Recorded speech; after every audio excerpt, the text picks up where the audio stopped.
Financial പ്രോഡക്റ്റുകൾ, അതായത് investment സ്കീമുകളോ അല്ലെങ്കിൽ ഇൻഷുറൻസ് പോളിസികളോ ഏറ്റവും കൂടുതൽ മിസ്സെല്ലിങ് നടക്കുന്നത് പ്രവാസികളുടെ ഇടയിലാണ്.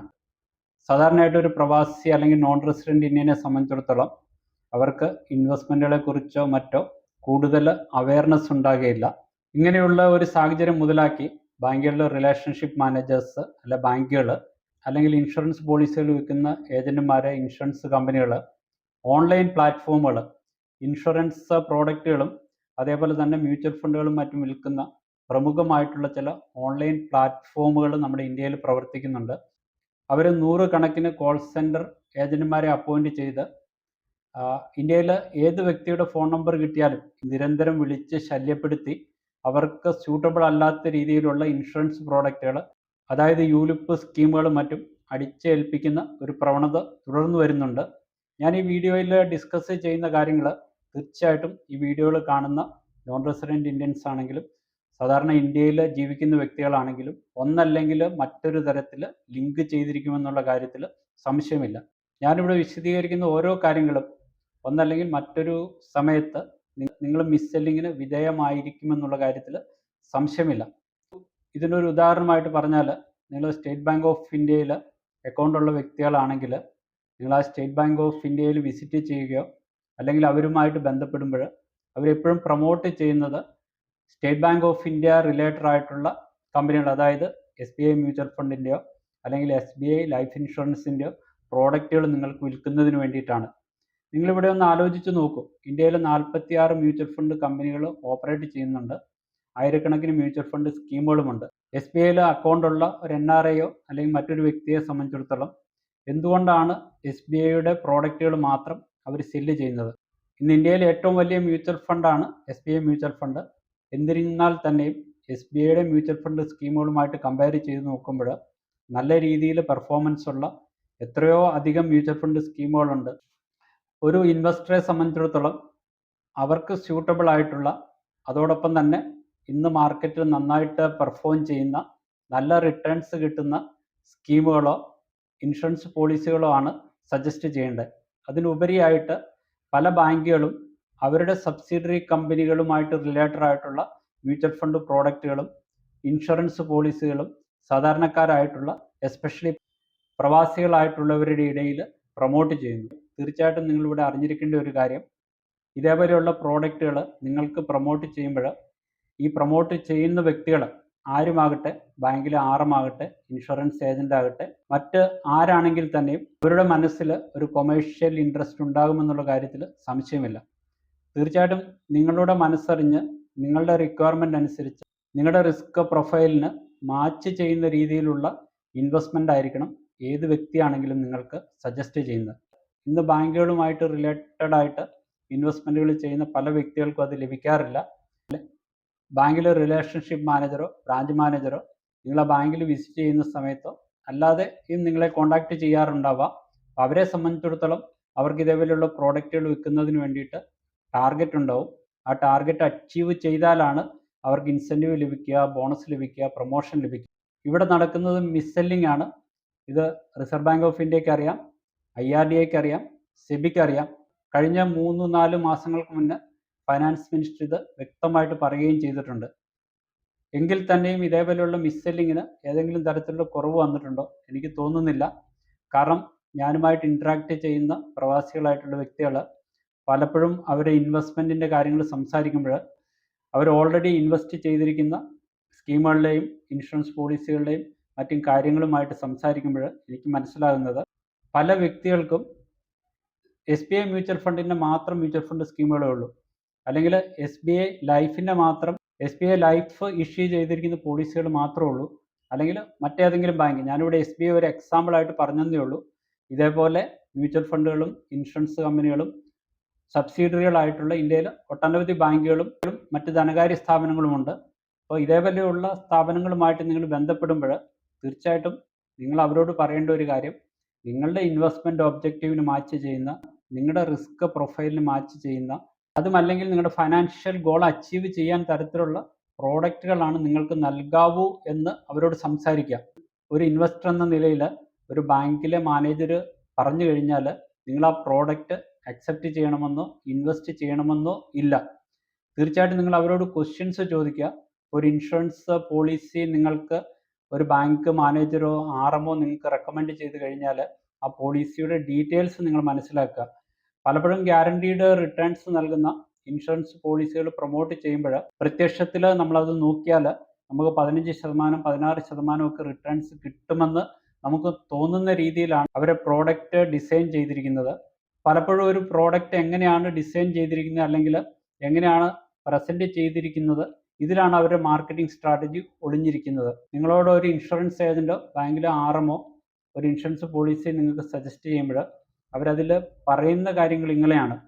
ആദ്യത്തെ 5 വർഷം നിങ്ങൾ 5 ലക്ഷം രൂപ വീതം പ്രീമിയം അടയ്ക്കും, അതായത് ടോട്ടൽ 25 ലക്ഷം രൂപ. 25 വർഷത്തിന് ശേഷം നിങ്ങൾക്ക് ഓരോ വർഷവും 5 ലക്ഷം രൂപ വീതം നിങ്ങളുടെ ലൈഫ് ലോങ് നിങ്ങൾക്ക് കിട്ടിക്കൊണ്ടിരിക്കും. അതുകൂടാതെ നിങ്ങൾ മരണപ്പെടുകയാണെങ്കിൽ ഒരു ഇത്ര എമൗണ്ട് നിങ്ങൾക്ക് കിട്ടും. ഇതേപോലെയാണ് ഈ പ്രോഡക്റ്റ് ഡിസൈൻ ചെയ്തിരിക്കുന്നത്. പക്ഷേ റിയൽ ആയിട്ട് ഇതേപോലെ ഗ്യാരണ്ടീഡ് ആയിട്ടുള്ള ഇൻഷുറൻസ് പ്രോഡക്റ്റുകൾ അതിൻ്റെ റിട്ടേൺസ് നമ്മൾ വർക്കൗട്ട് ചെയ്ത് കഴിഞ്ഞാൽ 6% അല്ലെങ്കിൽ 6% കൂടുതൽ വരികയില്ല എന്നുള്ള സത്യം നിങ്ങൾ മനസ്സിലാക്കുക. നിങ്ങളുടെ മുന്നിൽ നിങ്ങൾക്ക് ലഭിക്കാൻ പോകുന്ന റിട്ടേൺസ് എല്ലാം പ്രസൻറ്റ് ചെയ്യുമ്പോൾ വലിയ വലിയ എമൗണ്ടുകളായിട്ട് നിങ്ങൾ തോന്നുമെങ്കിലും തീർച്ചയായിട്ടും നിങ്ങൾക്ക് ലഭിക്കാൻ പോകുന്നത് 6 അല്ലെങ്കിൽ 6.5% IRR ആണ്, ഇൻറ്റേർണൽ റേറ്റ് ഓഫ് റിട്ടേൺസ് ആണ്, അല്ലെങ്കിൽ XIRR ആണ്. നിങ്ങളൊരു ഇൻഷുറൻസ് പ്രോഡക്റ്റ്, അതായത് ഗ്യാരണ്ടീഡ് ആയിട്ടുള്ള ഒരു ഇൻഷുറൻസ് പ്രോഡക്റ്റ് എടുക്കുന്നതിന് മുന്നേ നിങ്ങൾക്ക് ആരാണോ ഈ പ്രോഡക്റ്റ് മാർക്കറ്റ് ചെയ്യുന്നത് അവരോട് ചോദിക്കുക, എനിക്കിതിൽ നിന്ന് എത്ര XIRR അല്ലെങ്കിൽ IRR ലഭിക്കുമെന്ന്. 6%, 6.5% റിട്ടേൺസ് നിങ്ങൾക്ക് ലഭിച്ചാൽ അത് ഇന്നത്തെ കാലത്ത് നമ്മൾ കമ്പയർ ചെയ്യുമ്പോൾ ഇൻഫ്ലേഷൻ്റെ റേറ്റ് പോലും വരുന്നില്ല. ഇവിടെ റിയൽ ആയിട്ട് നിങ്ങൾക്ക് നെഗറ്റീവ് റിട്ടേൺസ് ആണ് ലഭിക്കുന്നത്. നിങ്ങൾ നടത്തുന്നത് ദീർഘകാലത്തേനുള്ള നിക്ഷേപങ്ങളായിരിക്കും. 10 വർഷമോ അല്ലെങ്കിൽ 15 വർഷമോ കഴിയുമ്പോൾ ഇന്നത്തെ റേറ്റിലുള്ള 6 അല്ലെങ്കിൽ 6% റിട്ടേൺസ് നിങ്ങൾക്ക് ലഭിച്ചു കഴിഞ്ഞാൽ അതുകൊണ്ട് നിങ്ങളുടെ പിൽക്കാലത്തേക്കുള്ള ചെലവുകൾ നടത്താൻ പറ്റുമോ, അല്ലെങ്കിൽ നിങ്ങളുടെ റിട്ടയർമെൻറ്റ് പ്രോപ്പറായിട്ട് പ്ലാൻ ചെയ്യാൻ പറ്റുമോ എന്നുള്ള കാര്യങ്ങൾ നിങ്ങൾ ഉറപ്പിക്കേണ്ടത് അത്യാവശ്യമുണ്ട്. ഈവൻ റിട്ടേൺസ് വളരെ കുറവായിട്ടുള്ള ഫിനാൻഷ്യൽ പ്രോഡക്റ്റ് ആണെങ്കിൽ തന്നെ അത് പ്രോപ്പറായിട്ടുള്ള രീതിയിൽ മാർക്കറ്റ് ചെയ്യുമ്പോൾ അവർ പല തന്ത്രങ്ങളും അതിനകത്ത് ഉപയോഗിക്കുന്നുണ്ട്. അപ്പോൾ സാധാരണക്കാരായിട്ടുള്ള ഒരു വ്യക്തിയെ സംബന്ധിച്ചിടത്തോളം ഈ കാര്യങ്ങൾ മനസ്സിലാകാനായിട്ടുള്ള ബുദ്ധിമുട്ടാണ്. അപ്പോൾ അവരതിന് മെനക്കെട്ട് ആ കാര്യങ്ങൾ മനസ്സിലാക്കാൻ പല സമയങ്ങളിലും ശ്രമിക്കാറുമില്ല. നിങ്ങൾ അധ്വാനിച്ചുണ്ടാക്കിയ പണം നിക്ഷേപിക്കുന്നതിന് മുന്നേ പ്രോപ്പറായിട്ടുള്ള രീതിയിൽ നിങ്ങൾ റിസർച്ച് ചെയ്യുക, ആ കാര്യങ്ങളെക്കുറിച്ച് പഠിക്കുക. ആരാണോ ഈ പ്രോഡക്റ്റ് നിങ്ങൾക്ക് മാർക്കറ്റ് ചെയ്യുന്നത് അവരോട് വ്യക്തമായിട്ടുള്ള രീതിയിൽ കാര്യങ്ങൾ ചോദിച്ച് മനസ്സിലാക്കുക. അഥവാ നിങ്ങൾക്ക് ഈ കാര്യങ്ങൾ മനസ്സിലാക്കാൻ സാധിക്കുന്നില്ല എങ്കിൽ ഇതറിയാവുന്ന ഒരു വ്യക്തിയുടെ അഭിപ്രായം ചോദിച്ചതിന് ശേഷം മാത്രമാണ് നിക്ഷേപങ്ങൾ നടത്താവുള്ളൂ. അപ്പോൾ നിങ്ങൾ ബാങ്കുമായിട്ട് ബന്ധപ്പെട്ട ഒരു വ്യക്തിയാണെങ്കിൽ പല സമയങ്ങളിൽ ഈ ബാങ്കിലെ റിലേഷൻഷിപ്പ് മാനേജേഴ്സ് എല്ലാം മാക്സിമം ഒരു ബാങ്കിൽ 1 വർഷമോ 2 വർഷമൊക്കെ ഉണ്ടാവുള്ളൂ. അവരുടെ മെയിൻ ആയിട്ടുള്ള ഒരു എയിം എന്ന് പറയുന്നത് അവരുള്ള സമയത്ത് മാക്സിമം ഇതേപോലത്തെ പ്രോഡക്റ്റുകൾ സാധാരണക്കാരുടെ തലയിൽ അടിച്ചേൽപ്പിക്കുക, അവരുടെ ടാർഗറ്റ് അച്ചീവ് ചെയ്യുക. നിങ്ങളൊരു ഇൻവെസ്റ്റർ എന്ന നിലയിൽ ചിലപ്പോൾ 1 വർഷം കഴിഞ്ഞോ അല്ലെങ്കിൽ 2 വർഷം കഴിഞ്ഞോ ആ ബാങ്കിൽ കോൺടാക്റ്റ് ചെയ്യുന്ന സമയത്ത് ഈ വ്യക്തി അവിടെ ഉണ്ടാകില്ല. അതേപോലെ ഇമ്പോർട്ടൻ്റ് ആയിട്ടുള്ള ഒരു കാര്യം നിങ്ങൾ മനസ്സിലാക്കേണ്ടത്, പലപ്പോഴും നിങ്ങൾ ഓൺലൈനായിട്ട് ഇൻഷുറൻസ് പോളിസികളും മ്യൂച്വൽ ഫണ്ട് യൂണിറ്റുകളും വിൽക്കുന്ന പല കമ്പനികളുമായിട്ട് നിങ്ങൾ ബന്ധപ്പെട്ടിട്ടുണ്ടാവാം. ഏതെങ്കിലും രീതിയിൽ നിങ്ങളുടെ ടെലിഫോൺ നമ്പറോ കോൺടാക്റ്റ് ഡീറ്റെയിൽസോ ഇതേപോലെയുള്ള ഓൺലൈൻ മാർക്കറ്റിംഗ് കമ്പനികളുടെ കയ്യിൽ എത്തിക്കഴിഞ്ഞാൽ തീർച്ചയായിട്ടും അവിടെ ഒരു റെപ്രസെൻറ്റേറ്റീവ് നിങ്ങളെ കണ്ടിന്യൂസ് ആയിട്ട് കോൺടാക്റ്റ് ചെയ്യും. അവർ 100 കണക്കിന് കോൾ സെൻറ്റർ ഏജൻറ്റുമാരെ അപ്പോയിൻറ്റ് ചെയ്താണ് ഇതേപോലെയുള്ള ബിസിനസ്സുകൾ ചെയ്യുന്നത്. ഇതേപോലെ ഓൺലൈനായിട്ട് ഫിനാൻഷ്യൽ പ്രോഡക്റ്റുകൾ കച്ചവടം നടത്തുന്ന സ്ഥാപനങ്ങളുമായിട്ട് ബന്ധപ്പെടുമ്പോൾ നിങ്ങൾ വളരെ കെയർഫുൾ ആയിട്ടിരിക്കുക. അവിടെ 100 കണക്കിന് കോൾ സെൻറ്റർ ഏജൻറ്റുമാരുണ്ടാവും. അവിടെയും അവരുടെ മോട്ടീവ് എന്ന് പറഞ്ഞാൽ അവർ ഉദ്ദേശിക്കുന്ന പ്രോഡക്റ്റ്, അവർക്ക് ഏറ്റവും കൂടുതൽ കമ്മീഷൻ കിട്ടുന്ന പ്രോഡക്റ്റ് വിൽക്കുക എന്നുള്ളതാണ്. നിങ്ങളുടെ ഫൈനാൻഷ്യൽ സിറ്റുവേഷനോ നിങ്ങളുടെ ഇൻവെസ്റ്റ്മെൻറ്റ് ഒബ്ജക്റ്റീവോ നിങ്ങളുടെ ഫൈനാൻഷ്യൽ ഗോളോ നിങ്ങളുടെ റിസ്ക് ആപ്പിറ്റേറ്റോ ഇതേപോലെയുള്ള കാര്യങ്ങളൊന്നും കൺസിഡർ ചെയ്യാതെ ആയിരിക്കാം നിങ്ങൾക്കൊരു പ്രോഡക്റ്റ് സജസ്റ്റ് ചെയ്യുന്നത്. എസ്പെഷ്യലി ഇതേപോലെയുള്ള ഓൺലൈൻ പ്ലാറ്റ്ഫോമുകൾ മെയിനായിട്ട് വിൽക്കുന്ന ഒരു പ്രോഡക്റ്റ് എന്ന് പറയുന്നത് ഇൻഷുറൻസ് കമ്പനികളുടെ യൂലിപ്പാണ്. ഇൻഷുറൻസ് കമ്പനികളുടെ യൂലിപ്പിൽ നിക്ഷേപം നടത്തുന്നതിന് ഒരുപാട് ഡിസഡ്വാൻറ്റേജസ് ഉണ്ട്. അതിന് മിനിമം ഒരു 5 വർഷം ലോക്കിൻ പീരീഡ് പോലെയുണ്ട്. അത് മാർക്കറ്റ് ലിങ്ക്ഡ് ആയിട്ടുള്ള റിട്ടേൺസ് ആണ് നിങ്ങൾക്ക് ലഭിക്കുക. 5 വർഷത്തിന് മുന്നേ നിങ്ങൾക്ക് പണം തിരിച്ച് വാങ്ങുക എന്ന് പറഞ്ഞാൽ ബുദ്ധിമുട്ടാണ്. അതോടൊപ്പം തന്നെ 5 വർഷങ്ങൾക്ക് ശേഷം നിങ്ങൾക്ക് പണം തിരിച്ചു വേണമെങ്കിലും മാർക്കറ്റ് ലിങ്ക്ഡ് ആയിട്ടുള്ള ഒരു റിട്ടേൺസ് ആയിരിക്കും നിങ്ങൾക്ക് ലഭിക്കുക. കാരണം മ്യൂച്വൽ ഫണ്ടുകൾ പോലെ തന്നെയാണ് യുലിപ്പുകൾ ഓപ്പറേറ്റ് ചെയ്യുന്നതെങ്കിലും അവരെ എക്സ്പെൻസസ് റേഷ്യോ കൂടുതലായിരിക്കാം. പിന്നെ അതിൻ്റെ അകത്ത് അഡീഷണൽ ആയിട്ട് പറയുന്ന ഒരു കാര്യം എന്ന് പറയുന്നത് ഇൻഷുറൻസിൻ്റെ ഒരു എലമെൻ്റ് ഉണ്ട്. സാധാരണ നമ്മൾ എപ്പോഴും പറയുന്നത് ഇൻഷുറൻസും നമ്മുടെ ഇൻവെസ്റ്റ്മെൻറ്റും തമ്മിൽ മിക്സ് ചെയ്യാൻ പാടില്ല. നിങ്ങൾക്ക് ഇൻഷുറൻസ് വേണമെങ്കിൽ പ്യുവറായിട്ടുള്ള ടേം ഇൻഷുറൻസ്, അതായത് ചീപ്പായിട്ടുള്ള പ്രീമിയത്തിൽ 50 ലക്ഷത്തിൻ്റെയോ 1 കോടിയുടെയോ ഒക്കെ നിങ്ങൾക്ക് ടേം ഇൻഷുറൻസ് എടുക്കാൻ പറ്റും. ഇൻവെസ്റ്റ്മെൻറ്റിന് നിങ്ങൾ ഉദ്ദേശിക്കുന്ന എമൗണ്ട് പ്രോപ്പറായിട്ടുള്ള ഇൻവെസ്റ്റ്മെൻറ്റ് സ്കീമുകളിൽ നിക്ഷേപം നടത്തുക. യുലിപ്പിൽ നിക്ഷേപം നടത്തുന്ന വ്യക്തികൾക്ക് ഒരു ഓൾട്ടർനേറ്റീവ് ആയിട്ടുള്ള ഒരു ഇൻവെസ്റ്റ്മെൻറ്റ് ഓപ്ഷൻ എന്ന് പറയുന്നത് മ്യൂച്വൽ ഫണ്ടുകളിലുള്ള ഇൻവെസ്റ്റ്മെൻറ്റ്. അതോടൊപ്പം തന്നെ നിങ്ങളുടെ ലൈഫ് പ്രൊട്ടക്റ്റ് ചെയ്യുന്നതിന് വേണ്ടിയിട്ട് നിങ്ങൾക്കൊരു ടേം ഇൻഷുറൻസ് പോളിസിയും വേണം എടുക്കാം. നിങ്ങൾ മ്യൂച്വൽ ഫണ്ടുകളിൽ നിക്ഷേപം നടത്തുവാൻ ആഗ്രഹിക്കുന്ന വ്യക്തികളാണെങ്കിൽ ഈ വീഡിയോയുടെ ഡിസ്ക്രിപ്ഷനിൽ കൊടുക്കുന്ന ലിങ്കിൽ ക്ലിക്ക് ചെയ്ത് രജിസ്റ്റർ ചെയ്യുക. ആംഫി രജിസ്റ്റേർഡ് ആയിട്ടുള്ള ഒരു MFD നിങ്ങളുടെ ഇൻവെസ്റ്റ്മെൻറ്റ് ഒബ്ജക്റ്റീവിന് ബേസ് ചെയ്ത് നിങ്ങളുടെ റിസ്ക് അനലൈസ് ചെയ്തതിന് ശേഷം പ്രോപ്പറായിട്ടുള്ള മ്യൂച്വൽ ഫണ്ട് സ്കീമുകൾ സജസ്റ്റ് ചെയ്യുന്നതാണ്.